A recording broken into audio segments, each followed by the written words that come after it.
Gracias.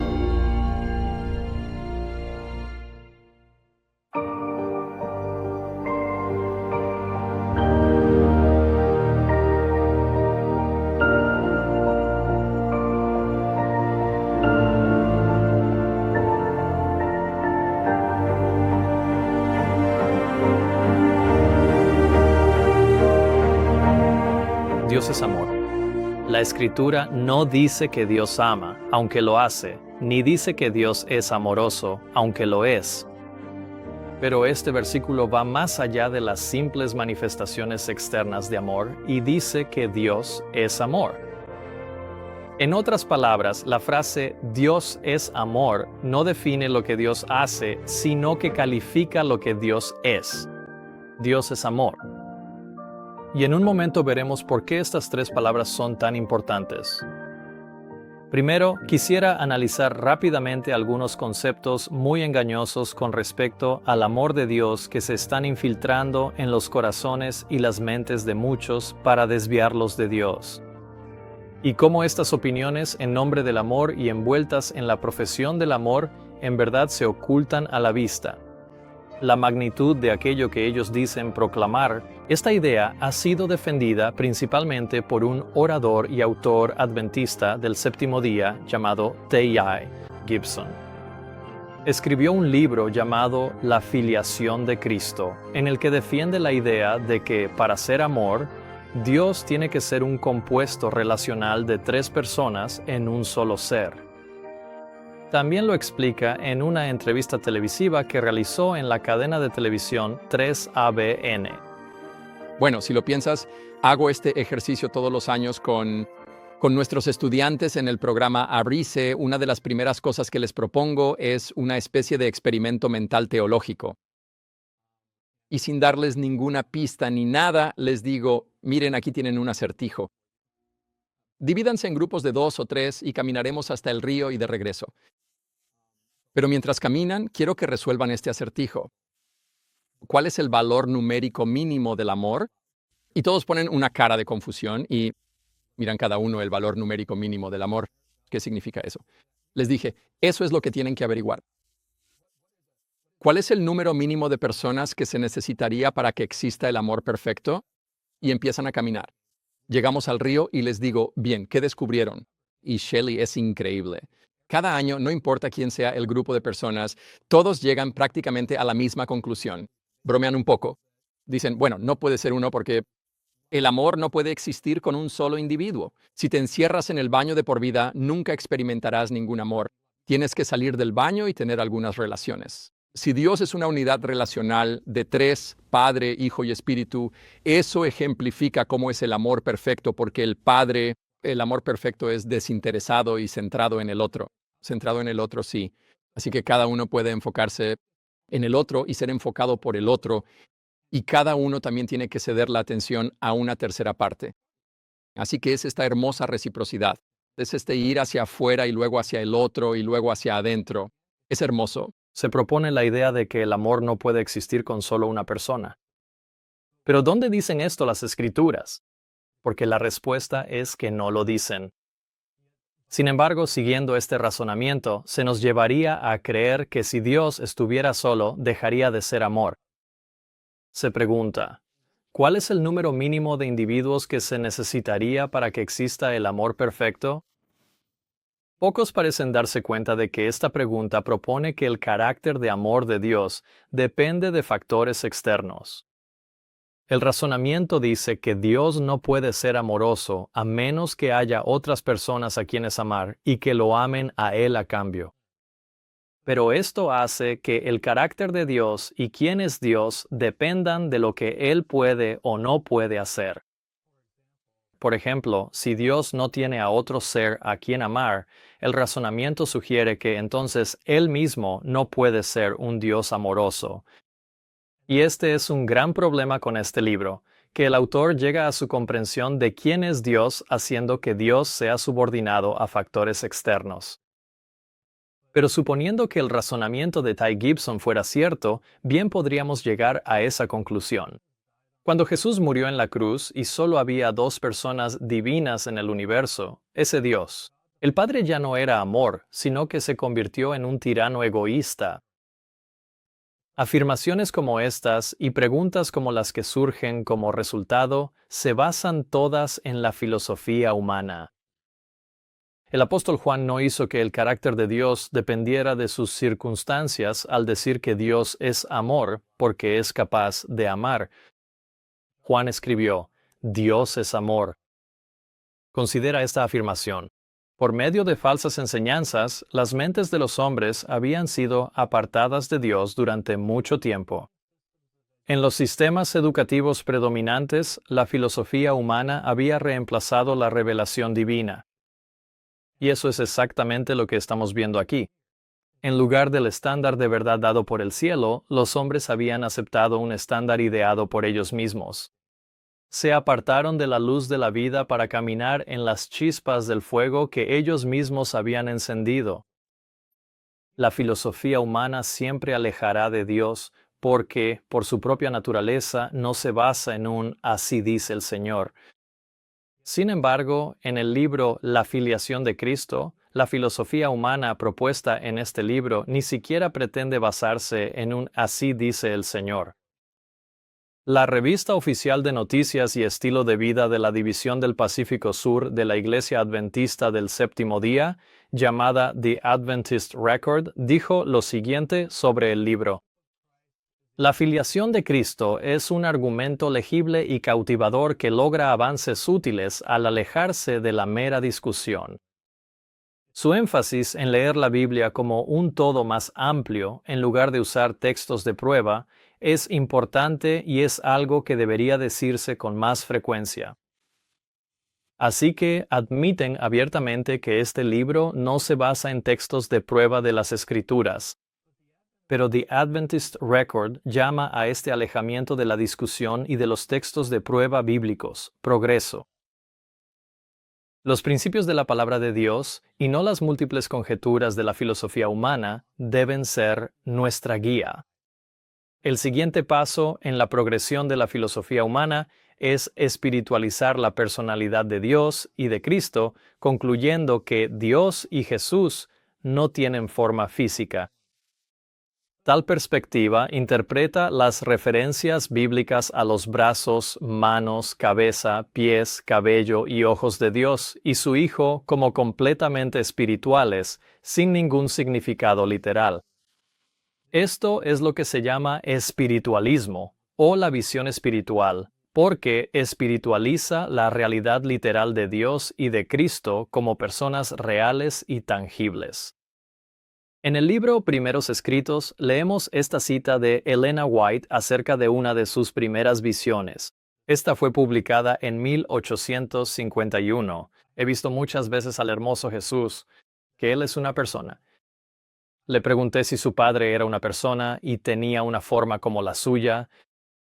Dijo Jesús, yo soy la imagen expresa de la persona de mi Padre.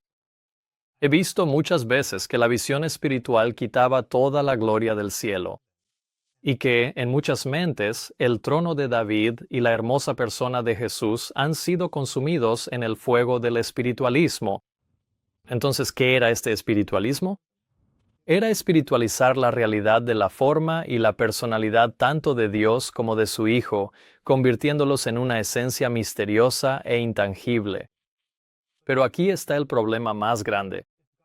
Si Dios es solo una esencia inmaterial y una idea nebulosa, entonces Dios se vuelve impersonal. Y si es impersonal, entonces se vuelve imposible relacionarse con Él, o por lo tanto entender el significado del sacrificio que hizo.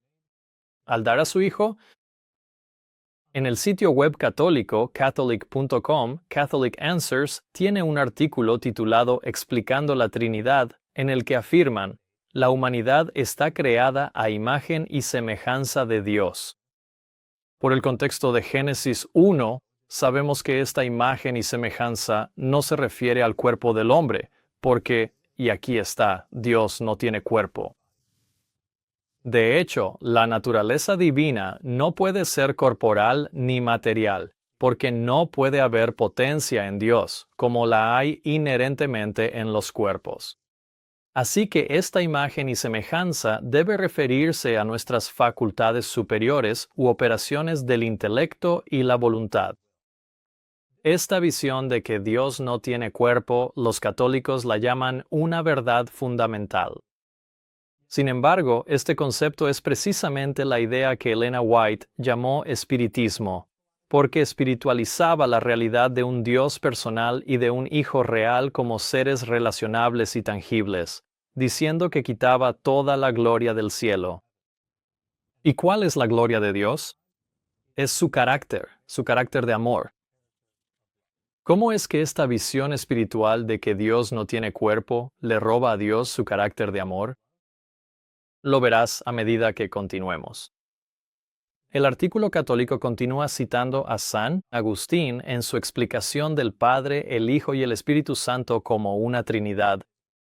Dicen que estos tres son realidades distintas, hablando relacionalmente, así como mi propio ser, conocimiento y voluntad son tres realidades distintas en mí. Sin embargo, tanto en Dios como en el hombre, estas tres realidades relacionalmente distintas subsisten en un solo ser. Así que estos tres, el Padre, el Hijo y el Espíritu Santo, son realidades relacionales distintas entre sí, pero subsisten en un solo ser. ¿Te suena familiar? Dios es una unidad relacional de tres, Padre, Hijo y Espíritu, pero cuando hablamos de un tres extremo, creemos que tres personas divinas equivalen a un solo ser divino. Como puedes ver, la visión espiritual que yace en la raíz de la doctrina de la Trinidad, la misma visión que ha consumido a la hermosa persona de Jesús en el fuego del espiritualismo, ha crecido como un cáncer maligno, extendiendo sus tentáculos venenosos incluso hasta las creencias fundamentales de la Iglesia Adventista del Séptimo Día. Quiero compartir algunas citas con ustedes de algunos adventistas del Séptimo Día clave, pero quiero que vean que estas declaraciones provienen de personas en los niveles más altos de la Iglesia. Quiero que vean que los sentimientos en estas declaraciones no son opiniones de uno o dos individuos, sino que reflejan la enseñanza y comprensión oficial de toda la denominación. Y para probar esto, quiero que entiendan qué es el Instituto de Investigación Bíblica Adventista del Séptimo Día. Ellos afirman en su sitio web: el Instituto de Investigación Bíblica fue establecido por acción del Comité de la Conferencia General en 1975. Las raíces históricas del instituto se remontan al Comité de Literatura de Defensa, establecido en 1943, y al Comité de Estudio e Investigación Bíblica, establecido en 1952. En resumen, dicen sobre el Instituto de Investigación Bíblica que está compuesto por varios teólogos adventistas y personal que trabajan en la sede mundial de la Iglesia Adventista del Séptimo Día. Así que el Instituto de Investigación Bíblica, o BRI por sus siglas en inglés, dice que existe para lo siguiente: para promover el estudio y la práctica de la teología y el estilo de vida adventista, tal como los entiende la Iglesia Mundial. También existen para proporcionar experiencia y recursos teológicos para la administración y los departamentos de la Conferencia General y de la Iglesia Mundial. Es importante que comparta esto porque necesitas entenderlo. El trabajo del BRI es defender y explicar las doctrinas oficiales sostenidas por la denominación adventista del Séptimo Día, la Iglesia Mundial. Un conocido evangelista adventista que ha asumido la tarea de defender y proclamar la Trinidad me ha dicho que el Instituto de Investigación Bíblica es solo un pequeño grupo de personas que no representa a la Iglesia Mundial. Él dijo esto para desacreditar las declaraciones que le compartí porque sabe que no comparte las mismas creencias que el BRI. Él no quería reconocer que el BRI realmente habla en nombre de la Iglesia Mundial. De manera similar, muchos adventistas del Séptimo Día están bajo el mismo engaño. Piensan que la denominación cree, como ellos, que Dios y Jesús son personas reales con una forma real, cuando en realidad la denominación no lo hace. Este libro, el manual de la serie de comentarios de teología adventista del Séptimo Día, fue publicado por The Review and Herald Publishing Association. ¿Y quién más? La Conferencia General de los Adventistas del Séptimo Día. Esa es la sede de la Iglesia Mundial. Bajo el encabezado de editores aparecen muchos líderes, historiadores y eruditos conocidos de la Iglesia, incluyendo los nombres listados, quienes eran los directores del BRI en ese momento. Y luego, el Comité del Instituto de Investigación Bíblica incluía a 66 eruditos, teólogos, historiadores y líderes de la Iglesia adicionales, incluyendo al expresidente de la Conferencia General, Robert S. Fulkenberg, y al actual presidente de la Conferencia General de la denominación, Ted Wilson. Así que, nuevamente, estas personas no son un pequeño grupo que no representa a la Iglesia. De hecho, ellos son la voz oficial de la Iglesia Mundial, y este manual de teología adventista del séptimo día es el documento que explica las posiciones doctrinales oficiales de la denominación. En la siguiente lista de colaboradores que escribieron partes de este manual hay muchos profesores y eruditos adventistas, incluyendo a uno en particular en el que quiero enfocarme, llamado Fernando L. Canale, el profesor de teología y, curiosamente, también de filosofía en la Universidad de Andrews, porque él es quien escribió el capítulo en el manual titulado La doctrina de Dios. Dicho esto, ahora consideren cuidadosamente las siguientes declaraciones hechas en este documento y comprendan que esta es la enseñanza oficial de la denominación de la Iglesia Adventista del Séptimo Día a nivel mundial. Dice, en referencia a Dios, que en sí mismo Él es real y tiene una forma, pero esa realidad y forma divina superan completamente la realidad y la capacidad de comprensión de las inteligencias creadas más elevadas. Así que la creencia es que Dios tiene una forma. Si se detuvieran ahí, sería correcto. Pero continúa y da un giro, diciendo que la forma de Dios supera la capacidad y comprensión de las inteligencias creadas más elevadas. En otras palabras, Dios tiene una forma, pero no puedes entender cuál es. Sin duda, no podemos entender de qué material está hecha la forma de Dios ni cuál es su naturaleza. Pero lo que sí podemos saber es que la forma de Dios es como la nuestra en cuanto a estructura. Dios tiene cabeza, ojos, boca, orificios nasales, brazos, un cuerpo, piernas y pies, etc. Porque el hombre fue hecho a su imagen, no solo moralmente, sino también físicamente. Porque en el principio el hombre fue creado a semejanza de Dios, no solo en carácter, sino también en forma y rasgos. Si podemos entender nuestra forma, entonces podemos entender que Dios tiene una forma como la nuestra, ya que fuimos creados a la semejanza de Dios, incluso en forma y rasgos.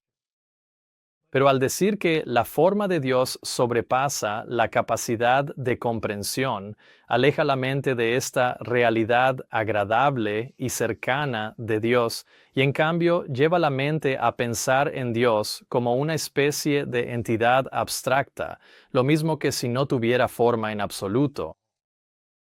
Señor, Canale profundiza en su explicación de la forma de Dios hablando de antropomorfismos bíblicos. Ahora bien, el antropomorfismo se define como una interpretación de lo que no es humano o personal en términos de características humanas o personales. En otras palabras, atribuirle a algo características humanas, como hablar de los brazos de una silla o las patas de una mesa. El antropomorfismo atribuye cualidades humanas o personales a algo que no es humano o no es una persona. Ahora, observe cómo Fernando Canale utiliza esto en referencia a Dios. Él dice que en los antropomorfismos bíblicos, Dios revela lo que es y lo que puede hacer en términos de realidades humanas. Por ejemplo, cuando Dios dice que tiene un brazo, no significa que tenga exactamente o de manera unívoca lo que nosotros llamamos un brazo. La expresión significa que la realidad de Dios es capaz de realizar todo lo que puede hacer un brazo humano, y mucho más, infinitamente más. No podemos concebir ni imaginar la estructura real de la realidad de Dios que le permite realizar estos actos. Cuando se dice, la expresión significa Señor. Canale nos está diciendo que las referencias a las partes del cuerpo de Dios son expresiones simbólicas, pero que no deben entenderse literalmente. Muchas referencias al cuerpo de Dios son bastante literales, como cuando Dios le dijo a Moisés, «Y quitaré mi mano y verás mis espaldas, pero mi rostro no se verá». Moisés realmente vio las espaldas de Dios, y Dios realmente tiene un rostro porque Él dice, «No podrás ver mi rostro, porque ningún hombre me verá y vivirá». Y Daniel escribió, «Estuve mirando hasta que fueron puestos los tronos, y el anciano de días se sentó, cuyo vestido era blanco como la nieve, y el cabello de su cabeza como lana pura. Su trono era como llama de fuego, y sus ruedas como fuego ardiente». Así que Dios, el Padre, tiene un vestido blanco, tiene una cabeza, y el cabello en su cabeza, y se sienta en su trono. Estas referencias no son simbólicas, sino literales. Pero si las hacemos simbólicas, entonces espiritualizamos la realidad de Dios como una persona real. Entonces Dios se convierte en una especie de entidad misteriosa, incognoscible e incomprensible. Y esto, a su vez, destruye nuestra capacidad de relacionarnos con Dios o de entender el amor que manifestó al enviar a su Hijo unigénito. La otra manera de espiritualizar la realidad de que Dios es una persona real es, de alguna forma, aceptar la idea de que Dios tiene una forma, pero luego enseñar que su forma está más allá de cualquier comprensión o entendimiento. De este modo, nos lleva de nuevo a la misma conclusión de que Dios es una entidad misteriosa, incognoscible e impersonal. Y esto es exactamente lo que está enseñando el Instituto de Investigación Bíblica en este documento. Porque al hablar del brazo de Dios, el señor Canale dice, no podemos concebir ni imaginar la estructura real de la realidad de Dios que le permite realizar estos actos. Así que, una vez más, está afirmando que Dios no puede tener un brazo real y literal, porque no podemos concebir ni imaginar la estructura real de la realidad de Dios. Esto es espiritismo. La Biblia enseña claramente que Dios y Cristo son seres individuales, y como tal, su estructura y forma no están en absoluto fuera de nuestra imaginación o concepción, porque está claramente revelado en la palabra de Dios.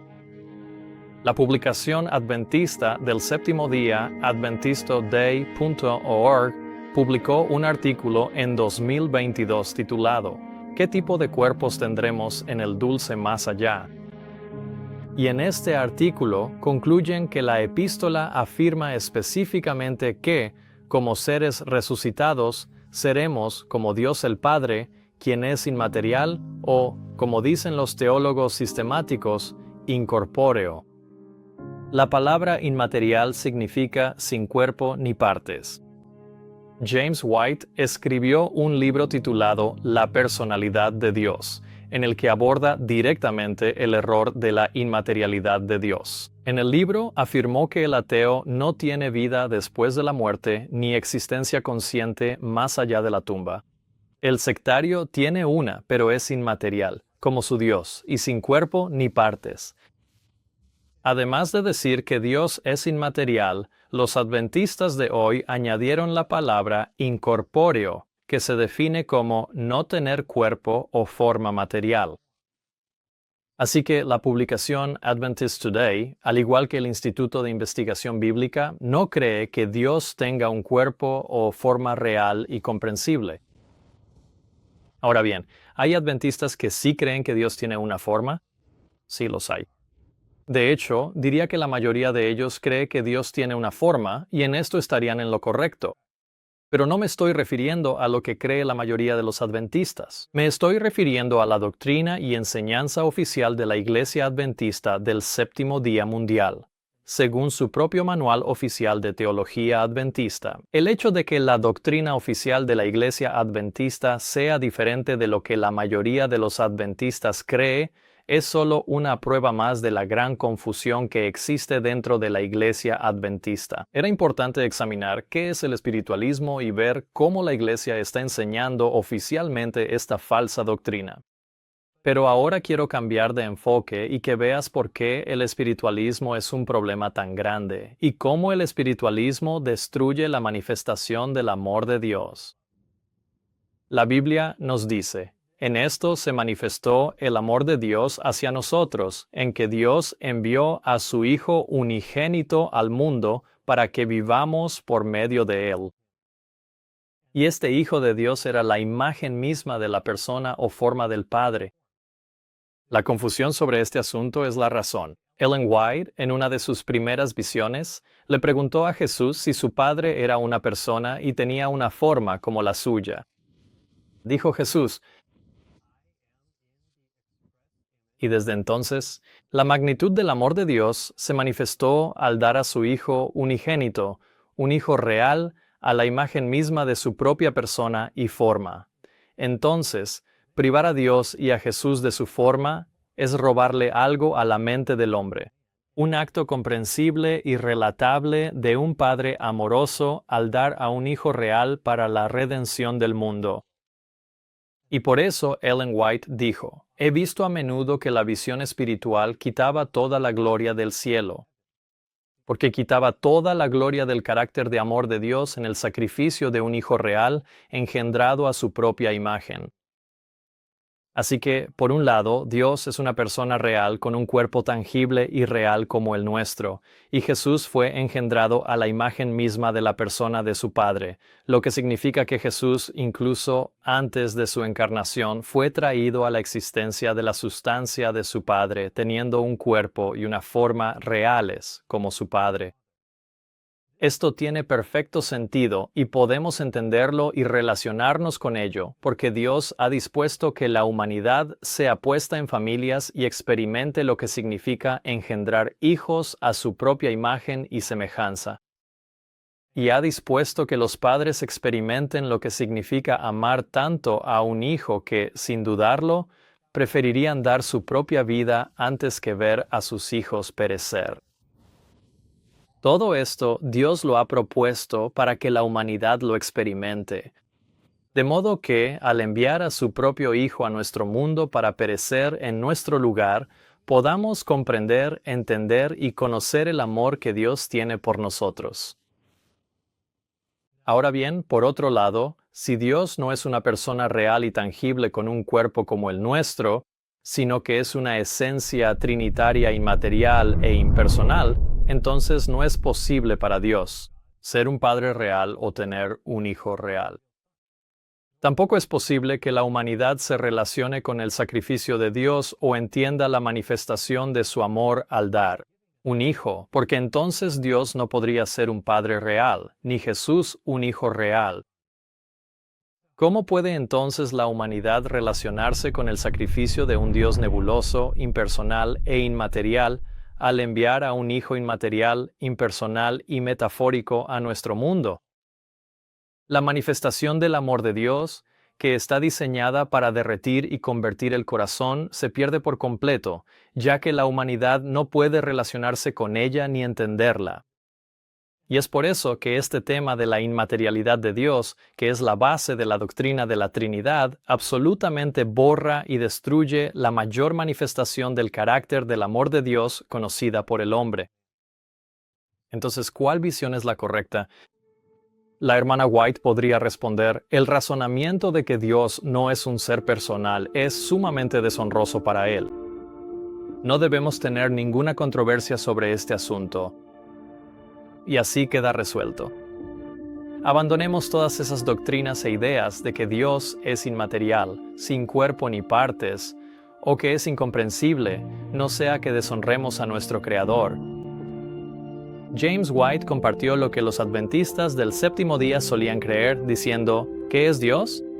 Él es material, organizado, inteligente, poseedor de cuerpo y partes. El hombre está hecho a su imagen. ¿Quién es Jesucristo? Él es el Hijo de Dios, y es, como su Padre, siendo el resplandor de la gloria de su Padre y la imagen misma de su persona. Él es una inteligencia material, con cuerpo, partes y pasiones, poseyendo carne inmortal y huesos inmortales. Aquí, James White presenta la conclusión simple, bíblica y lógica. Así como el Padre es un ser personal y espiritual con cuerpo y partes, también el Hijo, que es la imagen misma de la persona o forma del Padre, tendría igualmente un cuerpo y partes.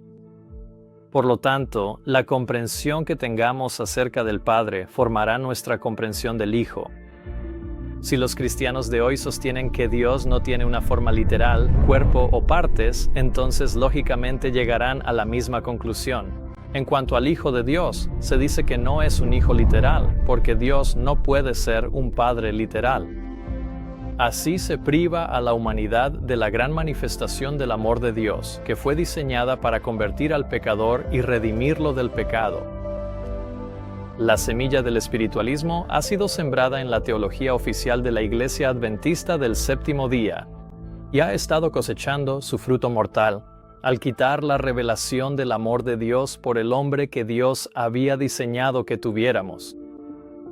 El director asociado del Instituto de Investigación Bíblica, Ángel Manuel Rodríguez, quien también contribuyó al Manual de Teología Adventista del Séptimo Día, dijo, cito, «La invisibilidad a veces se le atribuye a Dios, sugiriendo que carece de una forma visible». Declaraciones como estas son evidencia de que el espiritualismo tiene un fuerte arraigo en las doctrinas oficiales de la denominación adventista del Séptimo Día.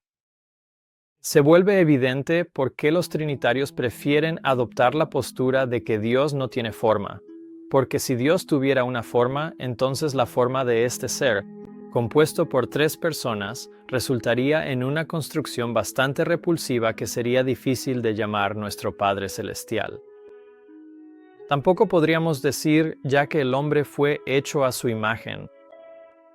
Mientras que Elena White advirtió claramente al pueblo de Dios en contra de adoptar la visión espiritual, y James White también habló claramente sobre las consecuencias de aceptarla, él escribió en el mismo año de la visión de Elena en 1851. Si nos tomamos la libertad de decir que no hay un arca literal que contenga los 10 mandamientos en el cielo, podríamos ir solo un paso más allá y negar la ciudad literal y al Hijo literal de Dios. Ciertamente los adventistas no deberían elegir la visión espiritual en lugar de la que hemos presentado.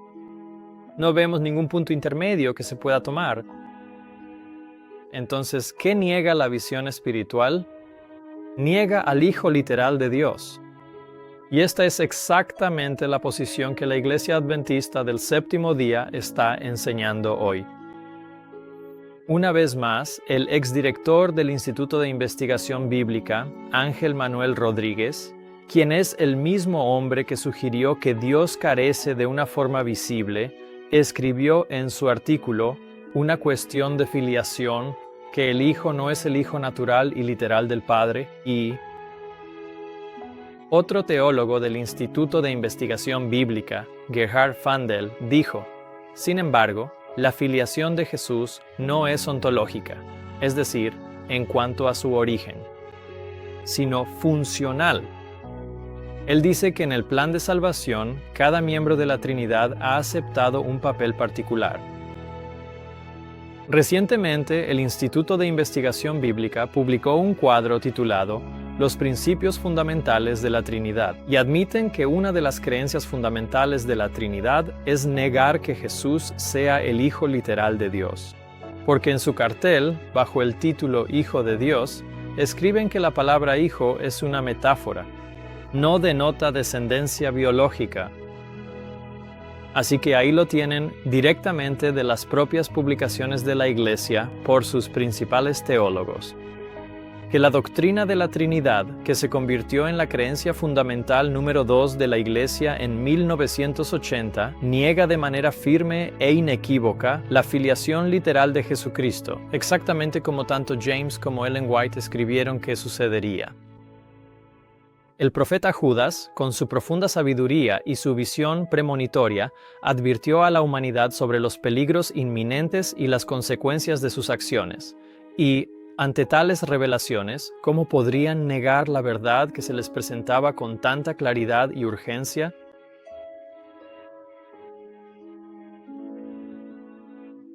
a Dios y a Jesucristo? James White escribe exactamente cómo y dice: porque hay ciertos hombres o una cierta clase que niegan al único Señor Dios y a nuestro Señor Jesucristo. Esta clase no puede ser otra que aquellos que espiritualizan la existencia del Padre y del Hijo, quitándoles su carácter de dos personas distintas, literales y tangibles. Y luego muestra cómo se hace esto. Él continúa diciendo: la manera en que los espiritualizadores han desechado o negado al único Señor Dios y a nuestro Señor Jesucristo es, primero, usando el antiguo credo trinitario no bíblico. James White está diciendo exactamente lo que parece.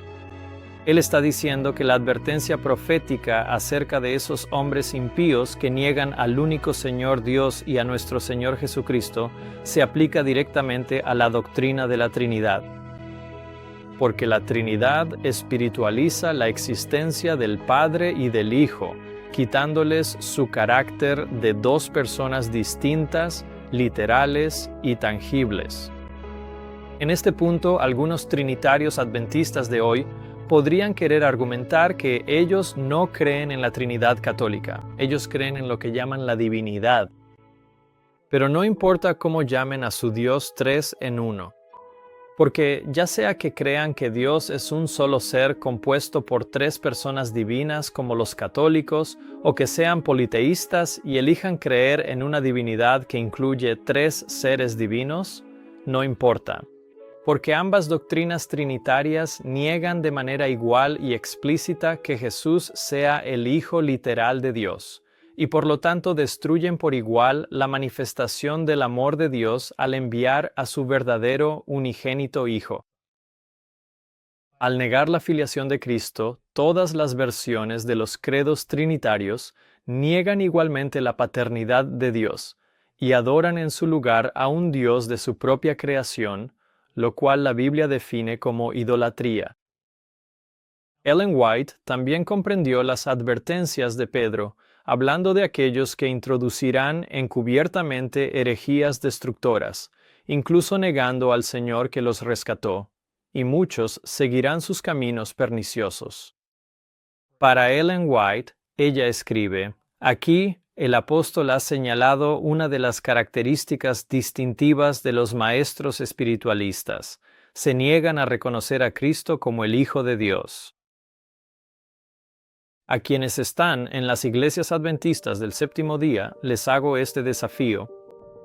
Por la salvación de sus propias almas, no se conformen con ninguna iglesia, organización o congregación que se niegue a reconocer a Cristo como el Hijo literal de Dios. La hermana White aplicó 2 de Pedro 2:1 acerca de negar al Señor que los rescató directamente a los maestros espiritualistas que se negaban a reconocer a Cristo como el Hijo de Dios. Es importante entender esto. Ella llamó a esto una herejía condenable. Y esto haría que el principio central de la doctrina de la Trinidad, consagrado en el credo adventista del séptimo día de las creencias fundamentales, sea una herejía condenable. Pero la hermana White no se detuvo allí. Ella continúa diciendo respecto a tales maestros que el amado Juan declara: ¿quién es el mentiroso, sino el que niega que Jesús es el Cristo? Él es el anticristo, el que niega al Padre y al Hijo. Cualquiera que niega al Hijo, tampoco tiene al Padre. El espiritismo, al negar a Cristo, niega tanto al Padre como al Hijo, y la Biblia lo declara como la manifestación del anticristo. Así que, la mensajera inspirada de Dios vinculó ambas advertencias de 2 de Pedro 2:1 sobre negar al Señor y de negar al Padre y al Hijo de 1 de Juan 2, con el espiritismo que se niega a reconocer a Cristo como el Hijo de Dios y dice que la Biblia lo declara como la manifestación del anticristo. Así que por un lado tienes el amor de Dios manifestado al enviar a su Hijo unigénito, y por otro lado tienes una manifestación del anticristo al negar al Padre y al Hijo.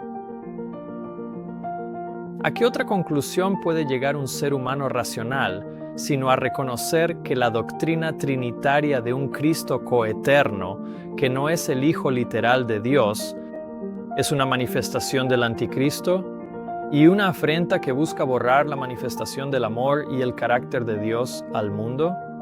Al adoptar esta herejía condenable, tal como se encuentra en las creencias fundamentales, la Iglesia Adventista del Séptimo Día ha abrazado al anticristo. Porque exactamente de ahí es de donde los pioneros adventistas del Séptimo Día proclamaron que provenía esta doctrina. La pionera adventista del Séptimo Día, Jane Andrews, escribió en 1855 la doctrina de la Trinidad, que fue establecida en la Iglesia por el Concilio de Nicea en el año 325 después de Cristo. Esta doctrina destruye la personalidad de Dios y de su Hijo Jesucristo, nuestro Señor. Las infames medidas por las cuales fue impuesta a la Iglesia, que aparecen en las páginas de la historia eclesiástica, bien podrían hacer sonrojar a todo creyente en esa doctrina. Si no estás familiarizado con las sangrientas masacres de la Iglesia Católica y cómo la doctrina de la Trinidad fue aceptada mediante el asesinato de todos sus opositores, querrás ver nuestro video, Establecida por la Fuerza. Pero aquí J.N. Andrews reconoció que la doctrina de la Trinidad fue formulada en el año 325 y dijo: esta doctrina destruye la personalidad, es decir, la forma e individualidad de Dios y de su Hijo. En 1869, la publicación adventista del Séptimo Día Review and Herald escribió: pero sostener la doctrina de la Trinidad no es tanto una evidencia de mala intención, sino más bien de intoxicación con ese vino del cual todas las naciones han bebido. Así que los pioneros adventistas del Séptimo Día reconocieron claramente que la doctrina de la Trinidad se originó en la Iglesia Católica en el Concilio de Nicea en el año 325 después de Cristo, y entendieron que constituía el vino de Babilonia. Entonces, ¿qué piensa hoy la Iglesia Adventista del Séptimo Día sobre esto? Bueno, el director del Instituto de Investigación Bíblica, George Reed, dijo en el año 2000, cito: con respecto a su doctrina de Dios, los adventistas del Séptimo Día están en armonía con las grandes declaraciones credales de la cristiandad, incluyendo el credo de los apóstoles, Nicea 325, y la definición adicional de fe concerniente al Espíritu Santo, tal como se alcanzó en Constantinopla en el año 381. Nuevamente, al intentar defender su aceptación de la Trinidad, muchos adventistas del Séptimo Día argumentan enfáticamente que su versión de la Trinidad, tal como se define en sus creencias fundamentales, es diferente de la doctrina de la Trinidad, tal como la sostiene la Iglesia Católica Romana. Y sin embargo, aquí hay una publicación oficial del Instituto de Investigación Bíblica de la Conferencia General de los Adventistas del Séptimo Día, diciendo que la Iglesia Adventista del Séptimo Día está en armonía con las doctrinas teológicas de los credos trinitarios establecidos en los años 325 y 381 después de Cristo por los concilios católicos romanos. Y según el sitio web de la Iglesia Adventista, esta declaración fue hecha por la Iglesia Adventista. En una breve reseña de la historia y doctrinas de la Iglesia Adventista del Séptimo Día, preparada para el diálogo con representantes de la Iglesia Católica Romana. En el año 2000, la Iglesia Adventista del Séptimo Día entabló un diálogo con la Iglesia Católica y comunicó a los representantes de la Iglesia Católica que los adventistas del Séptimo Día están en armonía con la doctrina de la Trinidad, tal como se expone en el Credo de Nicea del año 325 después de Cristo, y con la definición adicional de fe respecto al Espíritu Santo, alcanzada en Constantinopla en el año 381. Como mencioné, la mayoría de los adventistas del Séptimo Día, sin embargo, siguen insistiendo en que su doctrina de la Trinidad es diferente de la Trinidad católica, y eso puede ser así para ellos personalmente. Pero en lo que respecta a la doctrina oficial de la Iglesia, la propia Iglesia admitió claramente que están en armonía con los católicos en cuanto a la doctrina de Dios. La verdadera Iglesia Adventista del Séptimo Día, tal como fue establecida por Dios a través de la instrumentalidad de Elena White y los demás pioneros adventistas, tenía una visión muy diferente sobre este asunto. En el libro de referencia para estudiantes de la Biblia, publicado en la Iglesia Adventista en 1919, se dice que los credos apostólico, niceno y atanasiano, y en general, todos los decretos doctrinales establecidos por los primeros 4 concilios generales. En lo que respecta a la Trinidad y a la persona de Cristo, esos protestantes que son fieles a su Iglesia reconocen en común con los católicos. Estos formularios constituyen la propiedad común de las iglesias separadas, la preciosa dote que las hijas demasiado sabias se llevaron de la casa materna a sus nuevos asentamientos. Por lo tanto, no pueden ser motivo de discusión. Aquí, donde solo debemos hablar de las disputas que ocasionaron la separación, pero no de esos lazos de unión restantes a los que los separados aún se aferran, quiero que reconozcan 3 puntos de esta declaración. Primero, la Iglesia Adventista estaba diciendo en 1919 que, incluso después de que las denominaciones protestantes se separaran de la Iglesia Católica Romana durante la Reforma, los credos trinitarios, que niegan la paternidad literal de Dios y la filiación literal de Cristo, son un lazo de unión restante con la Iglesia romana al que los protestantes aún se aferraban, porque reconocen la Trinidad en común con los católicos. En segundo lugar, observe que estos formularios, es decir, refiriéndose a los credos trinitarios mencionados anteriormente, constituyen la propiedad común de las iglesias separadas. Es decir, aunque las denominaciones protestantes están separadas entre sí, todas siguen manteniendo en común la doctrina de la Trinidad. Y al referirse a esta doctrina como la preciosa dote, se afirma que estas iglesias protestantes la llevaron consigo cuando salieron de la Iglesia Católica, pues las hijas de Oberweis se llevaron consigo de la casa materna, es decir, de la Iglesia Católica Romana, a sus nuevos asentamientos o denominaciones. En esta declaración, publicada por los adventistas del Séptimo Día en 1919, clasificaron a las denominaciones protestantes como hijas apóstatas de Babilonia, esto porque todas sostenían la doctrina de la Trinidad en común con la Iglesia romana. Entonces, ¿cómo es que la Iglesia Adventista hoy afirma abiertamente creer en los credos trinitarios establecidos por concilios católicos, y aún así no se reconoce como hija de Babilonia?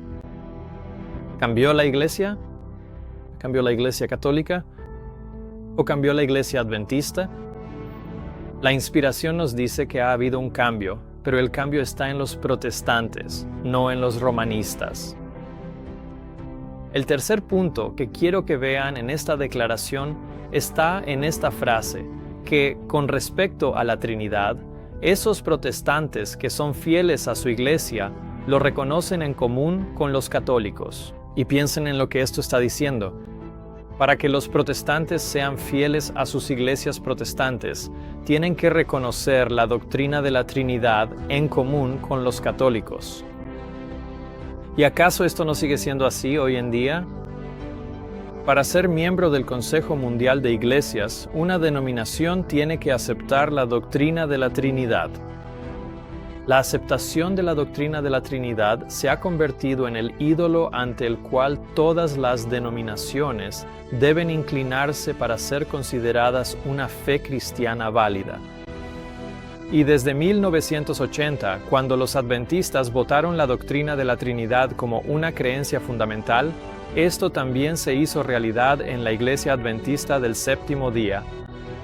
Y aún hoy, para ser considerado un adventista del Séptimo Día fiel, uno debe aceptar, profesar y reconocer la Trinidad en común con los católicos.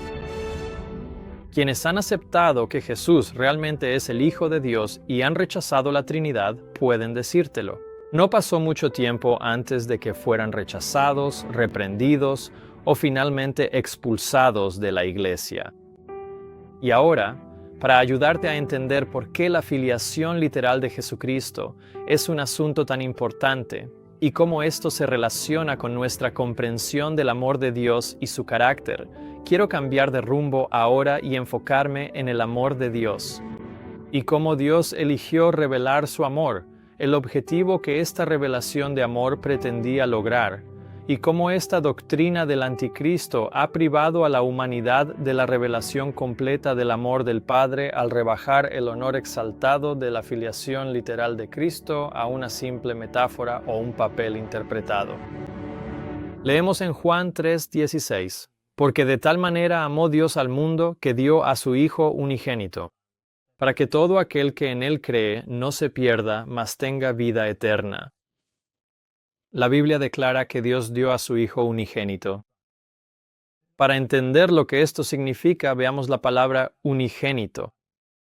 Pero en lugar de acudir a eruditos y teólogos o a diccionarios de griego y hebreo para obtener definiciones humanas, vamos a mirar la palabra de Dios y la manera en que se usa la palabra en la Biblia. Para entender lo que Dios quiere decir cuando usa la palabra unigénito, en Eclesiastés capítulo 5, la palabra de Dios dice: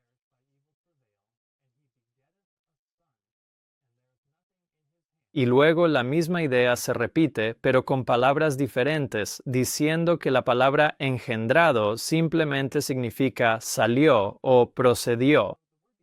Y esto no es mi opinión.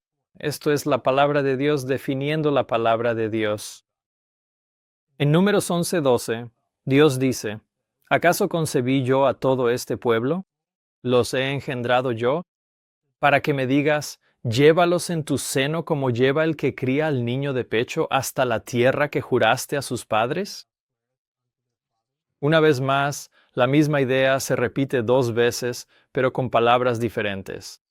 Dios pregunta: ¿acaso concebí yo a todo este pueblo? Y repitiendo la pregunta, dice: ¿los he engendrado yo? Así que la palabra engendrado es utilizada por Dios como sinónimo de concebido en el contexto de un niño recién nacido. En Génesis leemos: y las ovejas concibieron delante de las varas, y dieron a luz ganado listado, moteado y manchado. Así que concebido es usado por Dios aquí para significar lo mismo que dio a luz. Así que veamos lo que tenemos hasta ahora. En Eclesiastés, engendró fue usado por Dios para significar salió, y vimos en Números que concibió fue usado nuevamente por Dios para significar engendrado, y en Génesis, que concibió fue usado por Dios para significar dio a luz. Así que si la palabra engendrado significa salió y concebido significa engendrado o dio a luz, entonces todas tienen el mismo significado. Significan lo mismo, porque Dios usa los términos de manera intercambiable e incluso en los mismos versículos. Entonces, ¿qué significa la palabra engendrado?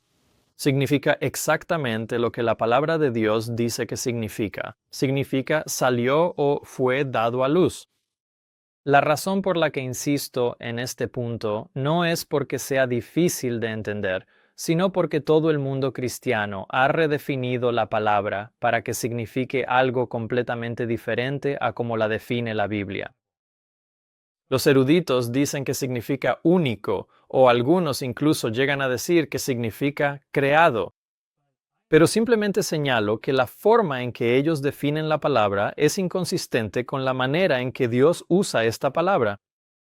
Y como cristiano, si he de seguir la palabra de Dios, debo usar y definir la palabra de Dios de la misma manera en que Él lo hace. En Isaías leemos: y de tus hijos que saldrán de ti, que engendrarás, se los llevarán, y serán eunucos en el palacio del rey de Babilonia. Entonces, ¿cómo se define la palabra engendrar en este versículo? Se define como saldrán de ti.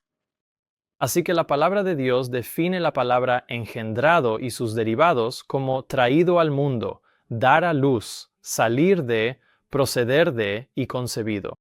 Dios no está confundido respecto al significado de las palabras que ha usado, y Él ha definido claramente esta palabra engendrado, ya que sus diversas formas aparecen en la Biblia 176 veces, y de manera consistente tienen el mismo significado. Así que, cuando la palabra de Dios dice, porque de tal manera amó Dios al mundo, que dio a su Hijo unigénito, quiso decir exactamente lo que parece, que su Hijo fue traído de Él. ¿Y qué dijo Jesús? Porque el Padre mismo os ama, porque vosotros me habéis amado y habéis creído que salí de Dios. Salí del Padre y he venido al mundo. ¿De dónde salió Jesús? De Dios, y por eso se le llama el Hijo de Dios. Esto no es complicado. Un niño puede entender esto, y los niños lo entienden. Pero los sabios mundanos se han esforzado en asegurar a todos que la palabra no significa lo que Dios ha dicho que significa. Recuerden, el exdirector del Instituto de Investigación Bíblica de la Asociación General de los Adventistas del Séptimo Día declaró claramente: el Hijo no es el Hijo natural ni literal del Padre. Un Hijo natural tiene un principio, mientras que dentro de la deidad, el Hijo es eterno. El término Hijo se usa metafóricamente cuando se aplica a la deidad. Pero el Hijo de Dios, que procede de Dios, no es metafórico. ¿Y cómo lo sabemos? Porque Jesús y los discípulos entendieron que no lo era. Veamos de nuevo Juan 16, versículos 27 al 28, cuando Jesús dijo: salí de Dios, salí del Padre. Y ahora observa el contexto. Después de que Jesús se refirió simbólicamente a sí mismo como la vid en el capítulo 15 y como el Consolador en el capítulo 14, ahora llega al capítulo 16 y cambia su manera de hablar de simbólica o alegórica a literal. Porque dice en el versículo 25, estas cosas os he hablado en proverbios. Pero viene la hora cuando ya no os hablaré en proverbios, sino que os hablaré claramente acerca del Padre. E inmediatamente después de esto es cuando dice: salí de Dios, salí del Padre. Y sabemos que los discípulos entendieron que Jesús ahora hablaba literalmente y no simbólicamente. Porque leemos que inmediatamente después de que Jesús dijo esto, sus discípulos le dijeron: he aquí, ahora hablas claramente. Claramente y no hablas en proverbios. Ahora estamos seguros de que tú sabes todas las cosas y no necesitas que nadie te pregunte. Por esto creemos que tú saliste de Dios. ¿Y adivina qué? A Dios le encantó que creyeran que Jesús salió de Él. Porque Él dijo: porque el mismo Padre os ama, porque me habéis amado y habéis creído que salí de Dios. Así que, cuando leemos que Dios amó tanto al mundo que dio a su Hijo unigénito, y cuando leemos las palabras de Jesús, salí de Dios, sabemos que tanto Dios como Jesús decían exactamente lo que querían decir. Recuerda, si queremos comprender la mayor revelación del amor y el carácter de Dios que Él ha dado a la raza humana, es de suma importancia. Entendemos que Cristo fue engendrado por Dios, porque en esto se manifestó el amor de Dios hacia nosotros, porque Dios envió a su Hijo unigénito al mundo. Pero ahora podemos preguntarnos ¿cuándo? ¿Cuándo salió Jesús de Dios? ¿Cuándo fue engendrado Jesús? Y la respuesta está en el capítulo 8 de Proverbios. En este capítulo, la hermana White revela que Jesús está hablando acerca de sí mismo. A través de Salomón, Cristo declaró: el Señor me poseía en el principio de su camino antes de sus obras antiguas.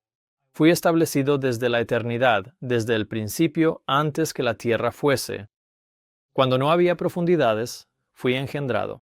Cuando no había fuentes abundantes de agua, antes de que se asentaran las montañas, antes de los collados, fui engendrado.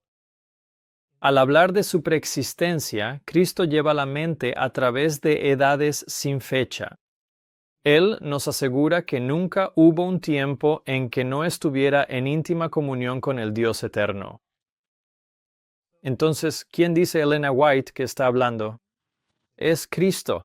Y en el libro Patriarcas y Profetas, ella nuevamente se refiere a Proverbios 8 e introduce las Escrituras diciendo, y el Hijo de Dios declara acerca de sí mismo. Y luego cita de Proverbios 8. En Proverbios capítulo 8, Jesús está hablando acerca de su preexistencia. ¿Y qué significa su preexistencia? Se está refiriendo a un tiempo muy antiguo, a través de edades sin fecha antes de que la tierra fuera creada. Observa el énfasis en el tiempo.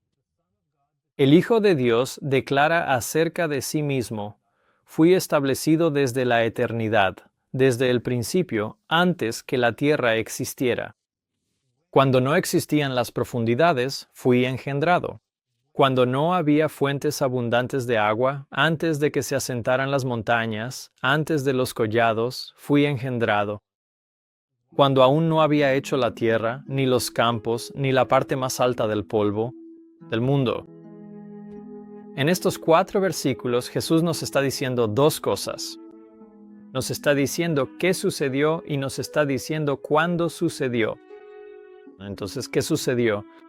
Jesús dice, fui engendrado. Y el otro 90% de estos versículos nos dice cuándo fue engendrado Jesús. Jesús dice que fue desde la eternidad. ¿Y qué significa desde la eternidad? Si no estás seguro, el significado de desde la eternidad se repite aquí de no menos de 8 maneras diferentes. Desde la eternidad significa desde el principio o antes de que existiera la tierra. Se refiere a un tiempo en el que no había profundidades, cuando no había fuentes rebosantes de agua. Desde la eternidad se refiere al tiempo antes de que las montañas fueran asentadas, o antes de las colinas, cuando aún no había hecho la tierra, incluyendo los campos de la parte más alta del polvo del mundo. Todas estas referencias son a diversas partes de la tierra: el agua, las fuentes o los mares, las montañas, las colinas o los campos. Todo esto es para ilustrar de manera integral que Jesús fue engendrado antes de que la tierra fuera creada, cuando aún Él no había hecho la tierra. Desde la eternidad, se repite aquí de no menos de 7 maneras diferentes, porque Dios no quería que estuviéramos confundidos. Él quiere que entendamos claramente que Jesús fue engendrado o nacido de Dios antes de que la tierra fuera creada, y eso es lo que significa desde la eternidad. Sin embargo, los evangelistas trinitarios que no creen que Jesús fue engendrado deben torcer el contexto para que no se aplique a Jesús en absoluto. Algunas personas van al capítulo 8 de Proverbios, y si miras en el capítulo 8 y el capítulo 9 de Proverbios, hay un soliloquio que Salomón hace allí sobre la sabiduría. Es un hermoso poema sobre la sabiduría. La sabiduría clama, escucha mi voz. Y continúa hablando sobre la sabiduría. Y como a un tercio del capítulo dice, yo estaba con él en el principio, fui engendrada. Y ellos dijeron, esto es cuando Dios creó a Jesús al principio mismo. No está hablando de Jesús en absoluto. Todo eso allí está hablando sobre la sabiduría. Y luego vas al capítulo 9, y de nuevo es hablando sobre la sabiduría y está usando poesía allí. No está hablando de Jesús en absoluto. Es triste ver a un evangelista destacado tan confundido y engañando a los miembros de su iglesia, pero es aún peor cuando recurre a mentiras para tergiversar a quienes no creen en la Trinidad, enseñando a su congregación que nosotros creemos que Jesús fue creado. Esto no es cierto. No creemos que Jesús fue creado. Él fue engendrado. Tal como lo declaran las Escrituras, así fue. La verdad puede soportar la investigación. La verdad no necesita recurrir a tergiversaciones o mentiras para sostenerse, pero la falsedad siempre será el medio para promover la doctrina falsa. La Biblia del rey Jacobo utiliza brought forth, engendrado, para el nacimiento de Cristo, pero la Biblia de Ginebra de 1599, traducida por eruditos protestantes, usa otra palabra. Dice así: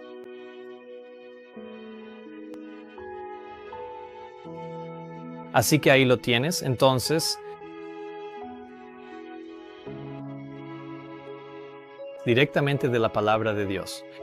El Hijo de Dios declaró acerca de sí mismo: antes de que la tierra fuera creada, fui engendrado.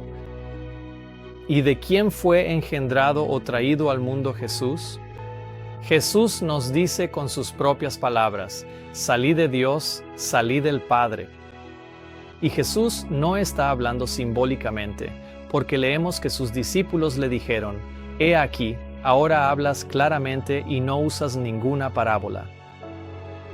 El Padre Eterno, el Inmutable, dio a su Hijo unigénito, lo arrancó de su propio seno, a Él, quien fue hecho a la imagen misma de su persona, y lo envió a la tierra para revelar cuán grande era su amor por la humanidad. ¿Cómo fue engendrado Cristo? Leemos que fue arrancado del seno del Padre. ¿Tiene esa palabra arrancado un significado literal o metafórico? Considera también esta declaración. Después de citar Juan 3:16, Elena White añade: aunque el pecado había producido un abismo entre el hombre y su Dios, la benevolencia divina proveyó un plan para salvar ese abismo. ¿Y qué material usó? Una parte de sí mismo. Dios usó un material para salvar la brecha entre Dios y el hombre. Y ese material era una parte de sí mismo. La parte de sí mismo que fue engendrada o sacada de Él fue su Hijo unigénito. No creado, sino engendrado. Y hay absolutamente una diferencia. Se ha hecho una ofrenda completa. Porque de tal manera amó Dios al mundo que dio a su Hijo unigénito. No un hijo por creación, como lo fueron los ángeles, ni un hijo por adopción como el pecador perdonado, sino un hijo engendrado a la expresa imagen de la persona del Padre. Y en todo el resplandor de su majestad y gloria, uno igual a Dios en autoridad, dignidad y perfección divina. Podemos ver entonces que incluso el profeta declaró claramente que Jesús fue engendrado y que engendrado no significa creado. Y tengo amigos antitrinitarios, y hay gente buena entre ellos. No quiero ser descortés, pero ellos dicen: bueno, no, Él no fue creado, fue engendrado. Que dije: puedes jugar con las palabras todo lo que quieras. Si Él no existía y luego el Padre lo trae a la existencia, es una creación. Cuidado con los hombres que, bajo pretensiones de piedad, proclaman que si Jesús tuvo un principio, fue creado. Esta falsedad es contraria a las palabras de Jesús, a la confesión de los discípulos y a los escritos inspirados de LNG Blanco. Recuerde que es una doctrina falsa que requiere de la falsedad para sostenerse. Y fue a través de la falsedad, las mentiras y el engaño sobre el asunto de la filiación de Cristo que condujo a la rebelión en el cielo. Y aquellos que hoy insisten en que Jesús no es el unigénito Hijo de Dios, no hacen más que seguir los pasos del enemigo de Cristo. Bueno, Lucifer, él estaba luchando. Él tenía gloria en los atrios celestiales, pero estaba luchando por el lugar de Cristo junto a Dios. Después él quería ser Dios, pero no pudo lograrlo. Cristo era el unigénito Hijo de Dios, y Lucifer, ese ángel glorioso, se levantó. Una guerra por este asunto hasta que tuvo que ser expulsado a la tierra. Pero vayamos más profundo y hagámonos la pregunta: ¿por qué? ¿Por qué es tan importante el tema de la filiación de Cristo que Lucifer iniciaría su rebelión y guerra en el cielo por el hecho de que Cristo fuera el unigénito Hijo? Pensemos en esto por un momento. Dejemos que la mente retroceda. Antes de que estallara esta guerra en el cielo, se nos dice que Lucifer tenía gloria en los atrios celestiales. Dios le dijo a Lucifer: tú eras el sello de la perfección, lleno de sabiduría y perfecto en hermosura, y fuiste perfecto en todos tus caminos desde el día en que fuiste creado. Pero con toda esta belleza con la que Lucifer fue dotado, no le era suficiente. No era suficiente porque había algo más que él deseaba, pero no tenía. Dios describe la hermosura de Lucifer diciendo que toda piedra preciosa era tu vestidura. el sardio, el topacio y el diamante, el berilo, el ónice y el jaspe, el zafiro, la esmeralda, el carbunclo y el oro. La obra de tus tamboriles y de tus flautas fue preparada para ti en el día en que fuiste creado. Lucifer era el ser más hermoso que Dios había creado. Entonces, ¿qué era eso que Lucifer deseaba y no tenía? Lo que él quería, pero no tenía, era la posición y el honor de un hijo. Y por eso él luchaba por el lugar de Cristo junto a Dios. Cristo ocupaba el lugar de un hijo porque fue engendrado por Dios. Y porque Cristo fue engendrado por Dios, tenía la naturaleza de Dios. Él era divino. Pero Lucifer no era divino. Él no tenía la naturaleza de la deidad porque era un ser creado. Como Dios había dicho, tú fuiste creado. Y por eso se nos dice que él no pudo obtener eso. No pudo obtener la posición de hijo, porque ninguna cantidad de piedras preciosas, gemas, oro o belleza podía darle a Lucifer la posición de hijo de Dios. Lucifer sentía envidia de que Jesús fuera divino y él no. Y por eso Lucifer inició una guerra por el asunto de que Cristo fuera el unigénito Hijo de Dios. Porque Cristo era divino, porque fue engendrado y salió de Dios. La filiación de Jesús, por lo tanto, es la razón de la divinidad de Jesús. Y por eso, cuando Marta dijo, «Creo que tú eres el Cristo, el Hijo de Dios», Elena White dijo que ella confesó su fe en su divinidad. Y por eso Satanás odia que Jesús sea el unigénito Hijo, porque eso testifica de su divinidad, ya que Él es el Hijo de Dios. Probablemente hay pocas cosas en el mundo que puedan molestar más a Lucifer que esa frase Hijo unigénito, porque representa una reprensión al fundamento de su guerra contra Dios.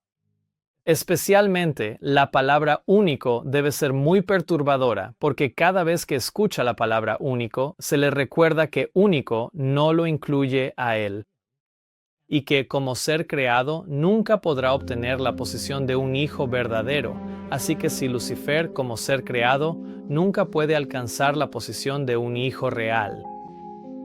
¿Cuál es su único recurso en esta guerra contra Cristo? Sino intentar despojar a Cristo de su filiación? Porque al despojar a Cristo de su filiación, está intentando despojar a Cristo de su divinidad. Y si Cristo es despojado de su filiación con el Padre y por lo tanto de su divinidad, entonces Lucifer puede presentar a Cristo ante el mundo como un igual a él mismo. Porque si Jesús no es un hijo real, engendrado por Dios y la imagen misma del Padre, entonces la guerra de Lucifer contra Cristo tendría mérito. Porque eso probaría que Dios hace acepción de personas y que ha elegido egoístamente exaltar a Jesús y retener injustamente a Lucifer. Cuando Lucifer tendría el mismo derecho y reclamo al lugar de Cristo junto a Dios que el propio Cristo. ¿Ves lo que está haciendo Lucifer aquí? Él está presentando a Cristo como un igual a sí mismo. Y luego argumenta que Dios es egoísta e injusto, exaltando a Cristo y reteniéndolo a Él. Pero el problema con el argumento de Lucifer es que no es cierto.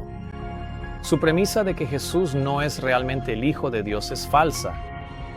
Lucifer odia la filiación literal de Cristo porque prueba la divinidad de Cristo y al mismo tiempo excluye permanentemente a Lucifer de ser divino o igual a Dios o a Cristo. ¿Porque él era un ser creado? Disputar la supremacía del Hijo de Dios y así poner en tela de juicio la sabiduría y el amor del Creador se había convertido en el propósito de este príncipe de los ángeles. A este objetivo, es decir, disputar la supremacía del Hijo de Dios, estaba a punto de dedicar las energías de esa mente maestra que, después de Cristo, era la primera entre las huestes de Dios. Pero aquel que deseaba que la voluntad de todas sus criaturas fuera libre, no dejó a nadie desprotegido ante la desconcertante sofistería con la que la rebelión intentaría justificarse. Antes de que comenzara el gran conflicto, todos debían recibir una presentación clara de la voluntad de aquel cuya sabiduría y bondad eran la fuente de toda su alegría. Lucifer estaba a punto de iniciar su campaña contra Dios mediante desconcertante sofistería y mentiras, en un intento de justificar su guerra.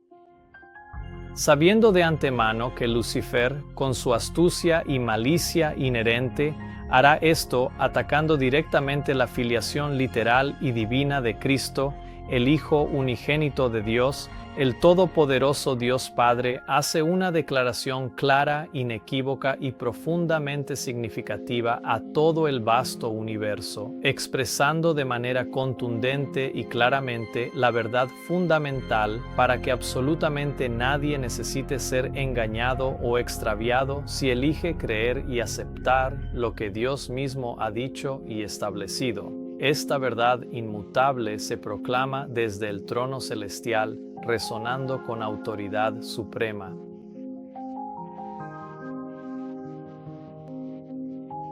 Se reunieron los santos ángeles, una multitud inmensa e innumerable, 10,000 veces 10,000 y millares de millares, los ángeles más exaltados. Como ministros y súbditos, se regocijaban en la luz que caía sobre ellos desde la presencia de la Deidad. Ante los habitantes reunidos del cielo, el Rey declaró que nadie, excepto Cristo, el unigénito de Dios, podía entrar plenamente en sus propósitos, y a él se le encomendó ejecutar los poderosos designios de su voluntad. El Hijo de Dios había cumplido la voluntad del Padre en la creación de todas las huestes celestiales, y a él, así como a Dios, se les debía homenaje y lealtad. Es muy importante comprender el propósito de que Dios hiciera una declaración pública tan profunda ante todo el universo. El propósito se expresa claramente en que es para establecer la verdadera posición de su Hijo y mostrar la relación que Él mantenía con todos, seres creados. ¿Y cuál es esa relación? Ante la presencia de todas las huestes celestiales, Dios declaró a Cristo como el unigénito de Dios, y que la relación que Él mantenía con todos los seres creados era que Él era su creador y ellos su creación, porque el Hijo de Dios había cumplido la voluntad del Padre en la creación de todas las huestes celestiales. La razón por la que Dios dejó esto claro es porque sabía que Lucifer lo acusaría de ser un mentiroso al declarar que Jesús era su Hijo unigénito. Dios también sabía que Lucifer intentaría persuadir a todos los ángeles de que Jesús en realidad no es un hijo en absoluto. Y los ángeles que cayeron trabajaron con Satanás para lograr este propósito. Por este motivo, los ángeles tratarían de ocultar el hecho de que Cristo era el Hijo unigénito de Dios y llegaron a considerar que no debían consultar a Cristo. Aquí vemos claramente cómo Satanás y sus ángeles buscarían justificar su guerra contra Dios. Por este hecho o esta verdad, los ángeles, es decir, los ángeles caídos, tratarían de oscurecer, ocultar o esconder. Es decir, el hecho de que Cristo era el Hijo unigénito de Dios. Satanás y sus ángeles torcerán, distorsionarán y tergiversarán las palabras de Dios, que declaran a Jesús como su Hijo unigénito, o incluso redefinir la palabra engendrado, o hasta eliminarla por completo de la Biblia. Cualquier cosa, menos permitir que el lector comprenda o vea el amor de Dios manifestado en la entrega de su Hijo unigénito. Por eso Dios estableció la verdadera posición de su Hijo al declarar que Cristo es el unigénito de Dios. Ahora, ¿sabes por qué este tema es tan importante para Lucifer? Es porque el hecho de que Cristo era el Hijo unigénito de Dios elimina toda la fuerza del argumento de Lucifer contra Dios en el gran conflicto y revela que Lucifer es, en verdad, el padre de la mentira. Y hoy, en el siglo XXI, Satanás y sus ángeles han convencido a todo el mundo cristiano profeso de que Jesús no es literalmente el Hijo unigénito de Dios, engañándolos así para que se unan a Satanás y sus ángeles en su guerra contra Dios y su palabra. Mientras Satanás acusa a Dios de ser un mentiroso al declarar que Jesús es su Hijo unigénito, la palabra de Dios declara lo contrario, diciendo: ¿Quién es un mentiroso sino aquel que niega que Jesús es el Cristo? Él es el anticristo, el que niega al Padre y al Hijo. La guerra de Lucifer contra la filiación de Cristo no se limita a que él codicie la posición del Hijo de Dios. Hay otra razón por la que Lucifer odia absolutamente que el pueblo de Dios entienda que Jesús es el Hijo literal, unigénito de Dios. Y tiene todo que ver con el amor de Dios. Porque al enviar a su Hijo unigénito, Dios hizo el mayor sacrificio que podía hacer. Y porque fue el mayor sacrificio que Dios podía hacer, también fue la mayor demostración de amor que Dios podía dar. Y esta demostración del amor de Dios, la parte más importante de este mensaje, es lo que exploraremos en la segunda parte de En esto se manifestó el amor de Dios.